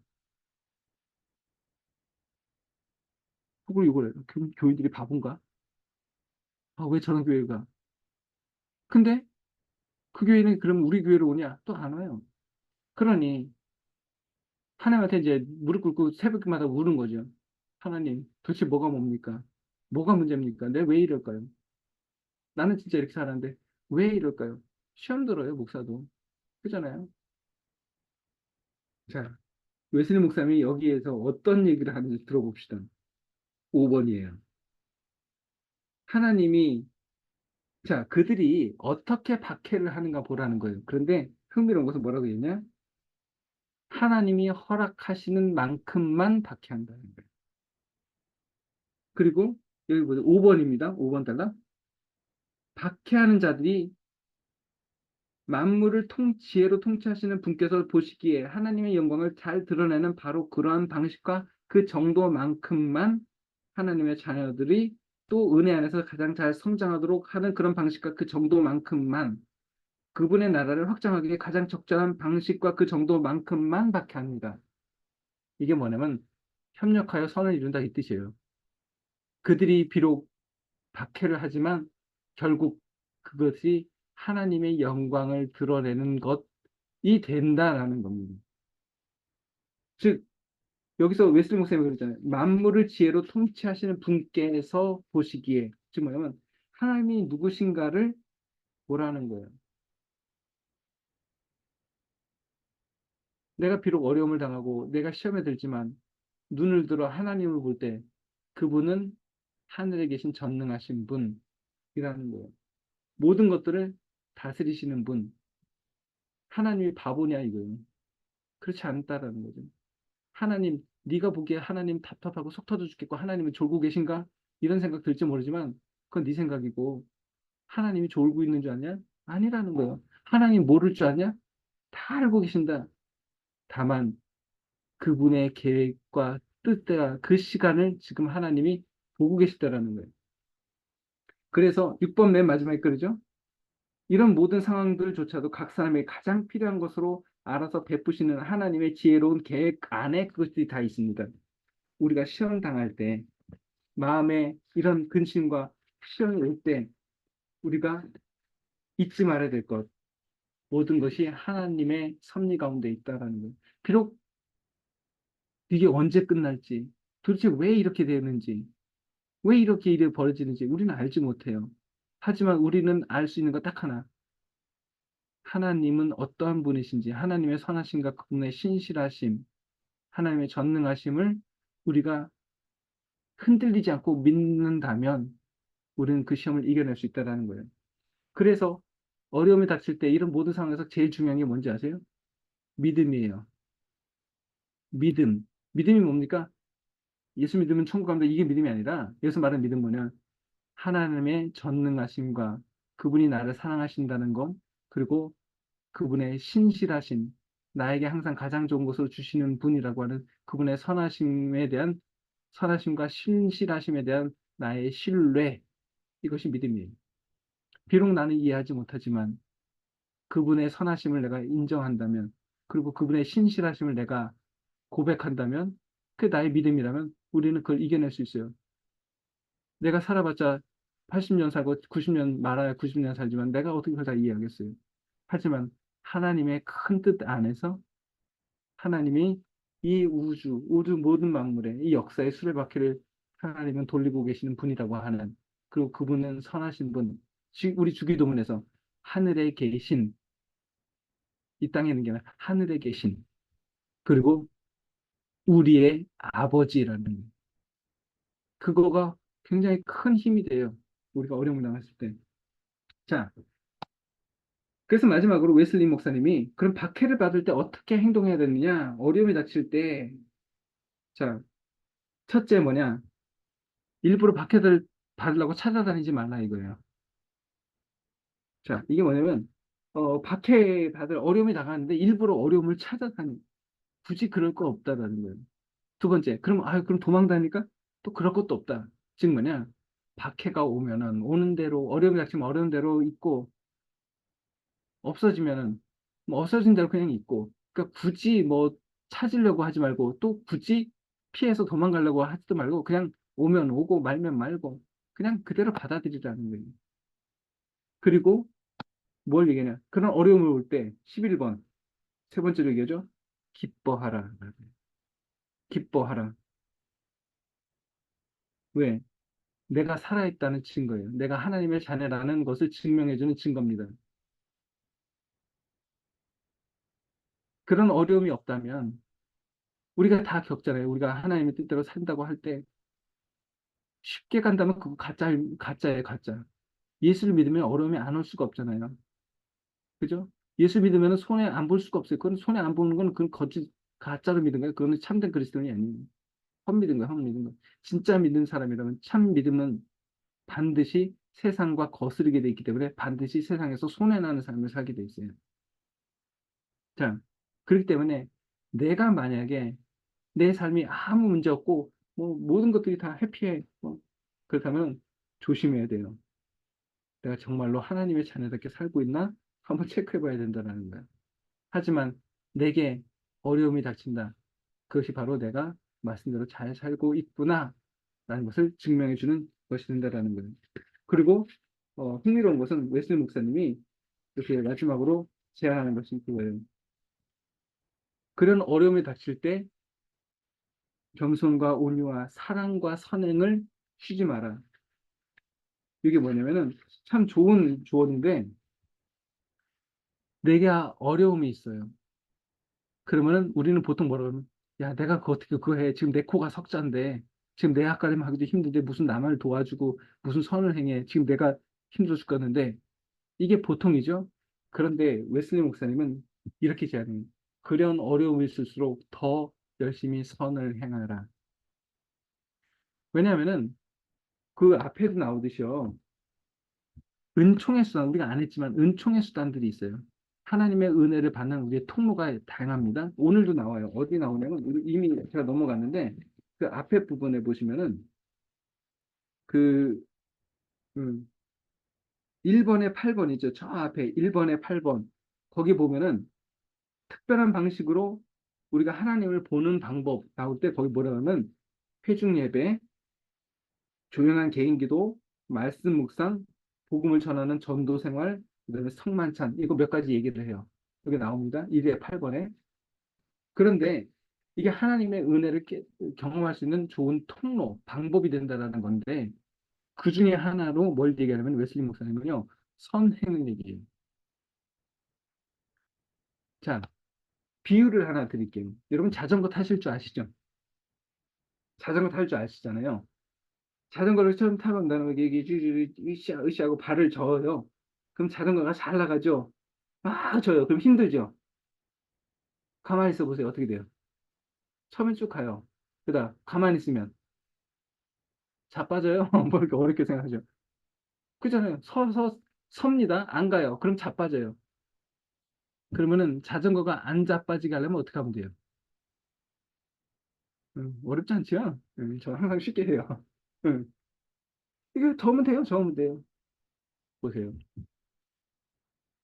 힘들다고 쉬면요. 자빠져요.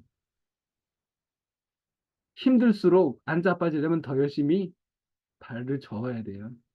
이게 안 자빠지는 비결이에요. 웨슬리 목사님 이게 바로 그 얘기하는 거예요. 너 믿음 약해지고 너 힘들다고 마음에 시험 들었다고 그냥 가만히 있어? 그러면은 진짜로 시험 들고 다 완전히 낙다운돼요. 자빠진다는 거예요. 힘들고 내 마음에 근심되고 낙심될 때마다 더 열심히 선을 행하고 더 열심히 하라는 거예요. 스판겐베르그가 웨슬리 목사님이 막 스트레스 받았어요. 내가 도대체 목사가 맞는지, 내가 진짜 목사인지, 가짜 목사인지, 내가 진짜 목사 맞나? 막 이러고 있을 때, 설교해라를. 내가 지금 무슨 설교를 하냐, 내 코가 석찬데. 난 믿음이 없어요. 그러니까, 믿음이 없다면, 너의 믿음이 없는 것을 설교해. 없는 새로. 그리고, 그러면 믿음이 생길 것이고, 그래서 믿음이 생기면 그 믿음으로 설교하라. 이게 그 얘기를 하잖아요. 웨슬리가 그런 말을 듣잖아요. 자, 보세요. 믿음이 있어서 설교를 해요? 그럼 우리 죽을 때까지 설교 못 해요. 내가 무슨 자격으로 이런 걸 하겠어? 나는 죄인인데? 그럼 죽을 때까지 못 해요. 어차피 우리는 죄인이니까. 내가 죄인이지만 그 은혜에 의지하여서 힘입어서 하는 거예요. 그것이 나를 살린다라는 거예요. 근데 보통 많은 사람들이 시험에 들고 어려움을 하면, 아휴, 됐어, 그만하자. 하고 이걸 안 져요. 그럼 진짜 자빠져요. 웨슬리 목사님의 제안은 뭐냐? 그럴수록 더 열심히 선을 행하고 더 해라. 그것이 너를 살리는 방법이다라는 것을 제안합니다. 자, 오늘 설교 말씀은 좀 길었어요. 분량도 많죠. 하지만 오늘 뭐 여러 가지를 다루기 때문에 그렇습니다. 자, 오늘 우리가 실질적인 고민들을 좀 많이 좀 생각을 해봤습니다. 그냥 뭐 물에 물 탄 듯 술에 술 탄 듯 살면은 이런 고민 안 해도 돼요. 근데 우리가 문제가 되는 것이 뭐냐?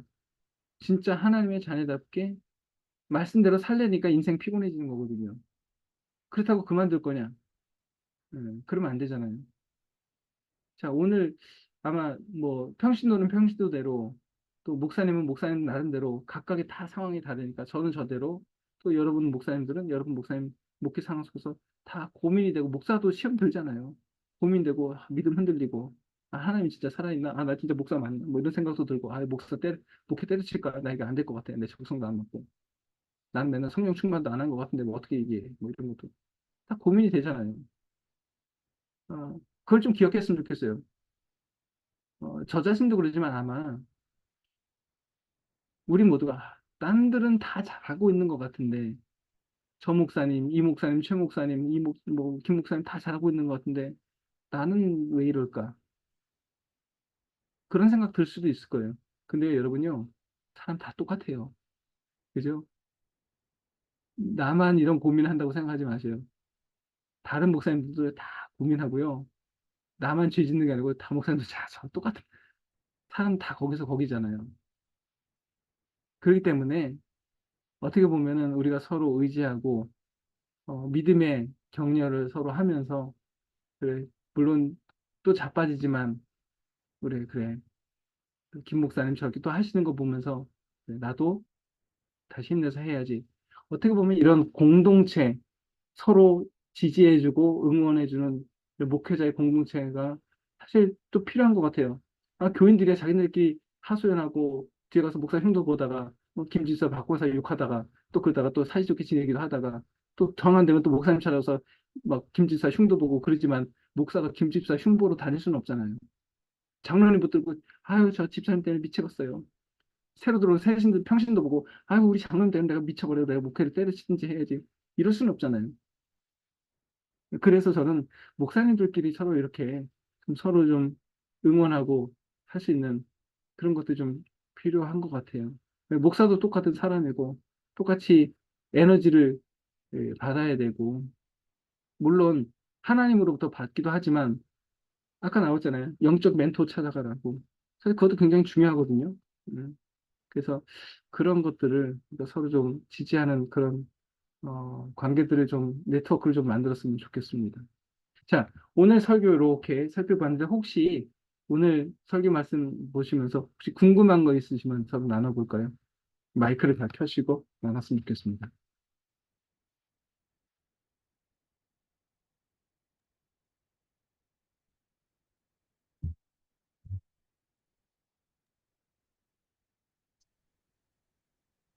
저 선글라스 낀 이원미의 성부에서 새로 들어왔는데 저 양반 지금 어디냐면 지금 탄자니아에 아프리카에 있어요. 아프리카. 저희 제자입니다. 이영미 안녕하세요. 제일 멀리서 지금 제가 여기 지금 우리 서은영 목사님 일본에 계시잖아요. 성 목사님 일본에 계신데 거기보다 더 멀어요. 저기는 아프리카 탄자니아 지금. 현재 제가 혹시 딸을 음, 픽업하느라고 차를 타는 바람에 운전을 예, 하면서 들었어요. 예. 한자니아 근데 유재영 목사님 선교사님 설교 중에 지금 저 이영미 선교에 다닌 지 10년 됐어, 네네네. 10년. 10년 됐죠? 이 목사님. 네, 음, 맞아요. 음, 음. 제가 목사님 설교 듣다가 샬롬에 대한 이야기를 하셨을 때 그게 그 완벽한 어쩌면 이렇게 건강도 샬롬해야 되고 모든 영적인 것도 뭐 마음도 모든 상황이 샬롬이어야 된다고 말씀하셨잖아요. 예, 잘 들리시나요? 예, 예. 네. 그러면 이 땅에서 그럼 그 샬롬이 이루어질 수 있는 것인가? 그냥 그런 의문이 좀 들었어요. 그죠? 화평케 하는 자는 복이 있나니 저희가 하나님의 아들이라 일컬음을 받을 것이며 했을 때 화평케 하는 자 바로 그 샬롬을 만드는 건데 사실 예수님이 하셨어요. 보세요. 예수님 오셔서 뭐 하셨나요? 예수 믿으세요 이것만 한 게 아니잖아요. 하나님 믿으세요 이것만 한 게 아니잖아요. 너 배고프지? 야, 너 도시락 갖고 와봐. 해서 오병이어로 밥도 먹여주고, 너 아프지? 안 보이지? 눈 떠봐. 그분은 음, 모든 걸 다 하셨어요. 너 마음에 근심 있냐? 와봐. 영과 혼과 육과 먹을 것 별의별 걸 다 커버해 주세요. 그분이 하신 게 뭐냐? 하나님 나라는 이런 것이야를 보여주는 한 샘플을 보여주신 거예요. 예수님 아, 오셔서 전도만 네, 한 게 아니잖아요. 그런데 네. 문제는 우리는 인간이니까 이게 될까? 글쎄요. 그래서 사실 과연 이 땅에서의 하나님 나라가 가능한가라고 했을 때 진짜 눈앞이 깜깜한데 그걸 분명히 기억하셔야 돼요. 우리가 주기도문 하죠. 네. 뜻이 하늘에서 이루어진 것처럼 나라가 임하옵시며 뜻이 하늘에서 이룬 것처럼 땅에서도 이루어지리이다. 이게 하나님의 바로 그거거든요. 샬롬. 즉 우리가 음, 계속 그것을 기도하게 하셨어요. 그럼 예수님이 아유 되도 않는 거지만 야 되지도 않는 거지만 그래도 어쨌든 해봐. 하나님 우리 놀리는 것도 아니고. 그래서 하나님입니다. 예수님께서. 그러니까 우리 예수님께서 우리에게 하늘에서 뜻이 이룬 것처럼 이 땅에서도 하나님의 뜻이 이루어지게 하시고 나라가 하나님의 통치가 이 땅에서 온전히 완성되게 해달라고 간구하라는 것은 두 가지 의미가 있어요. 하나는 그런 소망을 우리가 품는 거고 또 하나는 뭐냐면 이게 신적 수동이라고 그래요. 혹시 신학교 다니실 때 배우셨을지도 모르겠어요. 신적 수동은요. 하나님이 그렇게 해 주시겠다라는 것 플러스 나도 그럼 뭔가를 하겠습니다. 이게 우리나라 말은 번역이 안 돼요. 근데 이 모든 것들이 들어가 있어요. 하나님이 하신다는 것 플러스 그러니까 그러니까 뭐냐면 나라가 임하옵시며라는 거는 하나님이 그걸 이루어 주시는데 나도 그 나라를 이루기 위해서 내가 뭔가를 하겠습니다. 뜻이 하늘에서 이루어진 것은 땅에서도 이루어지겠다. 그 뜻이 하나님이 이루시는 거지만 나도 그렇게 하겠다라는 겁니다. 그래서 어떻게 보면은 어, 완성을 향해서 우리는 달려가는 거죠. 모르겠어요. 언제 그것이 완벽하게 될지는. 근데 혹시 알아요? 하나님 하는 말 하는 거지. 못하라는 또 법은 없어요. 물론 그 가능성이 몇 프로가 될지는 모르겠지만. 그렇다고 우리는 에이, 어차피 안 되는 거야. 뭐 죽은 다음에 나 되겠지. 그러면 뭐 하러 우리가 또 주기도문을 외우겠어요. 그러니까 비록 힘들지만 우리가 그러잖아요. 선을 행하던 낙심치 말지니 때가 되면 거두리라. 이 소망이 있어야 되는 것 같아요. 소망이. 아유, 안 될 거야. 지레 포기하지 마시고. 그럼 맥 빠져요. 음. 원미 선교사, 탄자니아가 100% 복음화 될 것을 믿습니까? 저 아멘을 못하면은 저거 안 되는 거예요. 됩니까? 안 됩니까? 극적인 순간에 와이파이가 끊어졌나 보네. 아이고, 대답 들어야 되는데. 우리가 목회를 하잖아요. 만약에, 아유, 어차피 안 돼. 그럴 거면은 왜 목회를 할까요? 왜 전도를 하고, 왜 복음을 전할까요? 근데 자기 모순이 아닐까 싶어요. 서민호 목사님, 아유, 그래도 목사님, 양 목사님, 말은 그렇지. 그래도, 저는 적어도 우리 크리스찬들 목회자라면 그런 소망을 놓지는 않았으면 좋겠어요. 안 될 때는 안 되더라도. 음, 우리끼리라도 그러지는 맙시다. 예, 혹시 더 있으세요?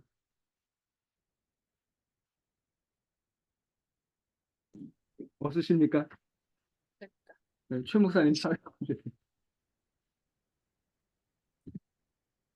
최병식 목사님. 네. 혹시 뭐 또 궁금하신 거라든지 또 하실 말씀 있으신 분 말씀해 주시고요. 없으세요? 이용미 선교사 아멘 빨리 해야 돼요. 아멘 안 하면 안 돼요. 네, 제가 대답을 하려고 그랬는데 인터넷이 갑자기 그러니까. 아멘 했겠죠. 네. 아이고, 주야. 나네. 혹시 또 뭐, 오늘 혹시 성경 말씀을 통해서 좀 궁금하신 거 없으셔요? 어, 세종교회 최영재 목사입니다. 예, 최 목사님. 네, 늦은 시간에, 어, 지난번 설교에서, 이제 386쪽에, 그 히브리서 6장 4절에 한 번 빛을 받고 성령에 음, 참여한 사람들에 대한 네, 이야기에 대해서 이 웨슬리 목사님이, 에, 그 로마서 8장 35절에서 39절로 설명을 하셨단 말이죠. 근데 이제 우리가 보통 이 웨슬리 목사님도 사람이 타락하면 완전히 하나님을 떠날 수 있다. 다시 또 돌아와야 된다. 이렇게 말씀하신 것과 이것과 자꾸 이게 생각하면 생각할수록 헷갈리는 해석이 아닌가 이런 생각이 들어서 한번 음. 다시 한번 정리 좀 하려고 질문을 드립니다. 자, 칼비니스트, 메소디스트, 그러니까 조지 휘필드 같이 예정론자들은 우리는 잘 모르실 거예요. 우리의 용어가 아니기 때문에 성도의 견인이라고 하는 용어가 있잖아요. 들어는 보셨을 거예요. 성도의 견인, 네. 견고한 인내란 뜻이에요. 끝까지 간다. 쉽게 말하면 뭐냐면 한 번 해병은 영원한 해병 이 뜻이에요.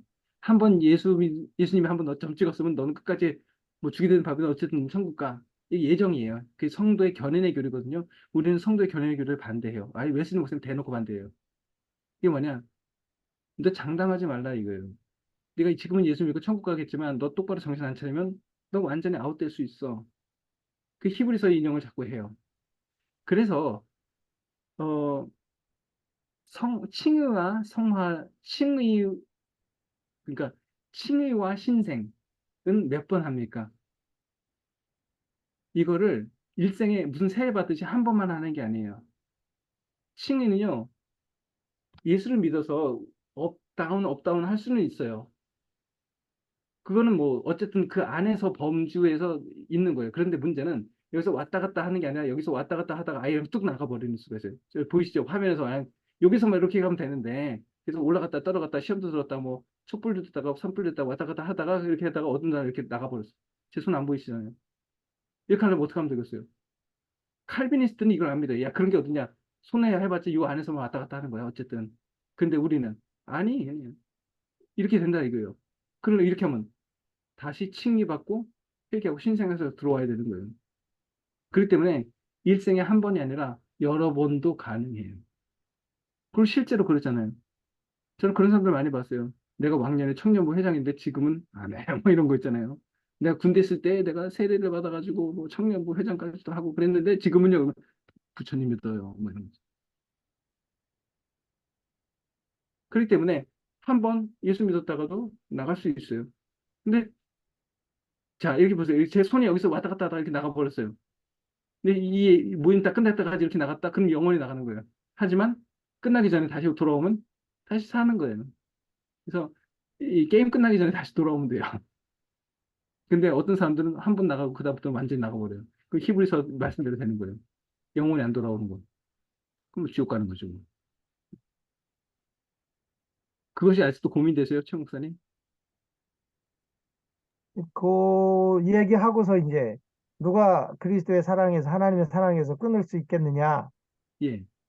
요거를 이제 충분한 대답이 되는 것입니다. 이렇게 해석을 해놨거든요, 설교에. 그러니까 누가 끊겠냐? 야, 설마 하나님 우리 놓겠어? 하지만 음, 문제는 우리가 놔버리잖아요.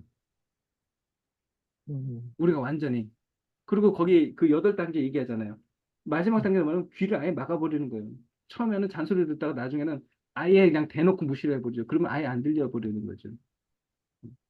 그거는 어떡하겠어요? 천사도 못 끊고 천사도 이 땅에 아무것도 못 끊어요. 근데 누구는 끊을 수 있는 게 딱 하나예요.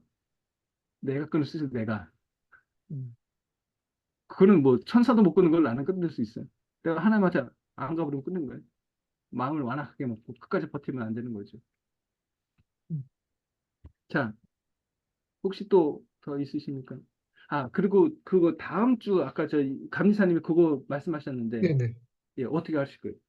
그 교수님 어떻게 감리사님께서 다음 주에 가능하신지 아, 이제 저는 상관없어요. 저는 아, 뭐, 그러세요? 뭐 추석 네. 예배 드리다가도 오라고 와요. 어, 그래서 감리사님은 아무래도 좀 이게 딜레이 되면 자꾸 이게 좀 관심들이 저기 하다 보니까 네네. 그래서 조금이라도 다음 주에 많지 않더라도 하실 수 예, 있으면 예, 이렇게 그러니까 참여하면 편하신 대로 하셔도 되고, 네.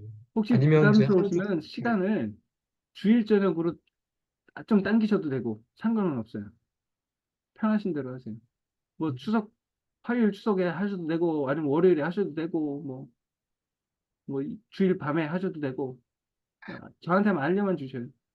아, 일단 그래서 강사님께서는 일단 화요일 날 네. 네, 그 예정대로 이렇게 그냥 해도 되는지 화요일 교수님의 8시 똑같이 네, 예, 네, 괜찮아요. 되는지 한번 여쭤보셨고요. 그래서 만약에 그게 너무 어렵다고 하면 한 주 더 이렇게 뒤로 하는 걸로 이렇게 했었는데 한번 네네 그래서 의견을 좀 여쭤봤고 예, 저는 봐달라고 상관없어요. 하셨거든요.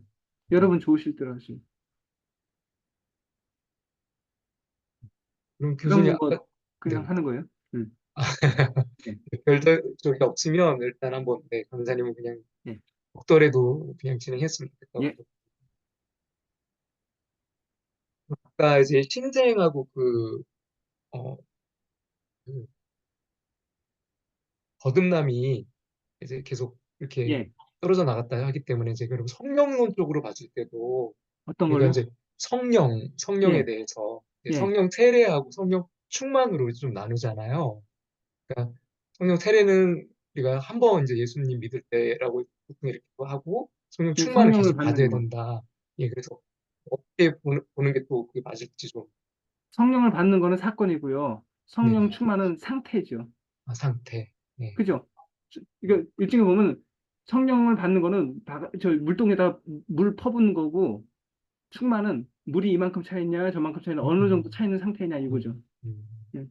예. 다 비워버리면 이제 성령 충만이 빵이면 이제 성령이 없는 거죠. 음. 되셨습니까? 네, 그래서 그러면 우리가 성령 이제 세례하고 충만을 조금 나눠서 이렇게 용어를 설명할 때가 있는데, 예, 성령 세례를 받으라, 성령 충만을 받으라. 성령 세례를 받으라는 말을 하지 말고 네. 뭐 이상한 것도 받는 거잖아요. 뭐 음, 제세례파 같이 그냥 성령 받으라 그러면 되잖아요. 같은 그냥 성령 쪽으로. 굳이 세례라는 용어를 쓰지 마세요. 아, 뭐 헷갈리게 왜 세례를 써 그냥 성령 받으라 그러면 되죠. 네. 이제 성령 받는 거니까. 그럼 성령 받는다기보다도 내 안에 성령이 오시는 것이, 임하신다라는 예, 표현이 좋은 것 같아요. 주님이 내 안에 오사, 그래서 음, 주 예수님 내 마음에 오사 하는 거. 그게 성령을 받는 거잖아요. 네. 그 성령의 내주하심. 그럼 내주하심의 강도가 어느 정도냐? 그게 충만인 것 같아요. 왜냐면 내주하심이라는 게 내 안에 들어와서 주인으로 산다는 거잖아요. 그럼 이게 상태잖아요. 이게 성령 충만한 상태. 음, 안 어렵습니다. 자, 네, 그러면은 뭐 기도하고 마칠까요? 예, 시간이 다 이제 돼서, 네네. 태양대 목사님, 기도 좀 부탁드려도 될까요? 교수님이 기도하시려고 하신 거 아닌가요? 아니, 아니, 교수, 아니, 그러신가요, 그럼? 네. 아니, 이영민 목사 하시요. 이모, 저 네네네. 탄자니아에서 온 기념으로 송 기사님, 예, 예. 마이크는 켜고 해야지. 어, 하세요. 원미선 교사님. 저희가 제일 뜨끈뜨끈할 거예요. 마이크 켜셔야 돼요. 잘 안 돼요? 와이파이 끊어져? 한번 해볼까요? 불안한가 보다. 안 들려. 네. 네. 갑자기. 하나님 감사합니다. 이렇게 주님의 말씀을 듣게 해주셔서 감사하고, 그 말씀을 통해서 우리의 삶이 변화되고, 음, 또 하나님께서 주시는 진정한 평화가 우리 가운데 임할 수 있도록 지금 도와주시기를 간절히 원합니다. 음, 주님의 말씀을, 어, 꾹꾹 씹어서 정말 내 가슴 속에, 내 마음 속에, 내 몸 모든 인격적으로 주님 살아갈 수 있도록 주님 인도하여 주시고, 또 목사님을 통해서, 교수님을 통해서 또 이 모임을 하나님, 인도할 수 있도록 해주셨사오니, 목사님께도 교수님께도 힘을 주시고, 능력을 허락하여 주시옵소서. 음. 감사드리며 예수님의 이름으로 기도합니다. 아멘. 아멘. 늦은 시간까지 또, 탄자니아에서 송 교사님 감사드리고요. 교수님 네, 감사드립니다. 감사합니다. 네, 우리 박수로, 네, 네, 감사함 표현하겠습니다. 다음 감사합니다. 주에 뵙겠습니다. 네, 감사합니다. 예, 감사합니다. 서민의 목사님은 내일 모레 뵙고, 예, 다음에 뵙겠습니다. 네, 감사합니다.